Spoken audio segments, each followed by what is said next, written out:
పశ్చిమాసియాలో జరుగుతున్న యుద్ధం ఇప్పుడు ప్రపంచంలో రెండు అగ్రరాజ్యాల మధ్య అగ్గిని రాజేసింది. హార్మోజ్ జలసంధిని మూసివేసిన ఇరాన్కు చైనా పరోక్షంగా సహకరిస్తోందని అమెరికా నేరుగా ఆరోపిస్తోంది.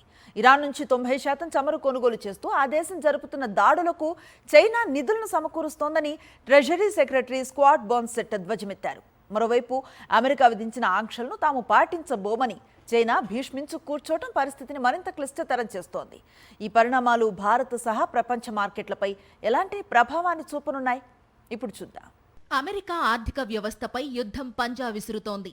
హార్మూజ్ జలసంధి మూసివేతతో సరఫరా నిలిచిపోయి అమెరికాలో గ్యాసోలిన్ ధర గ్యాలన్కు $4.45 చేరి సామాన్యుణ్ణి వణికిస్తోంది. ఈ నేపథ్యంలో America treasury secretary Scott Besant రంగంలోకి దిగారు. ఇరాన్ ఆర్థిక మూలాలను దెబ్బతీసేందుకు చైనా సహకరించాలని, దౌత్యపరమైన ఒత్తిడి తీసుకురావాలని ఆయన డిమాండ్ చేశారు.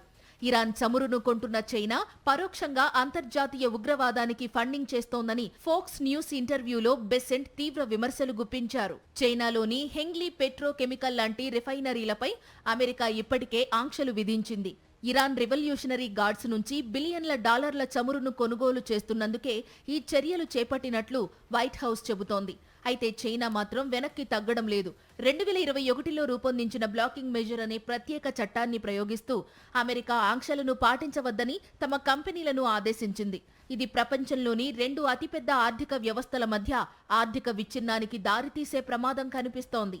కేవలం చమురు మాత్రమే కాదు, సాంకేతిక రంగంలోనూ చైనా తన పంతాన్ని నెగ్గించుకునే ప్రయత్నం చేస్తోంది. సింగపూర్ కేంద్రంగా నడుస్తున్న ఏఐ స్టార్టప్ మానుస్ను అమెరికా దిగ్గజం మెటా కొనుగోలు చేయడాన్ని చైనా అడ్డుకుంది.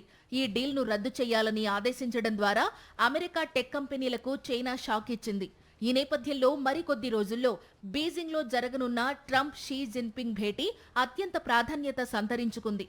హార్మూజ్ జలసంధి తెరవడంపై ట్రంప్ చైనాను ఎలా ఒప్పిస్తారనేది ఇప్పుడు $1 మిలియన్ ప్రశ్న.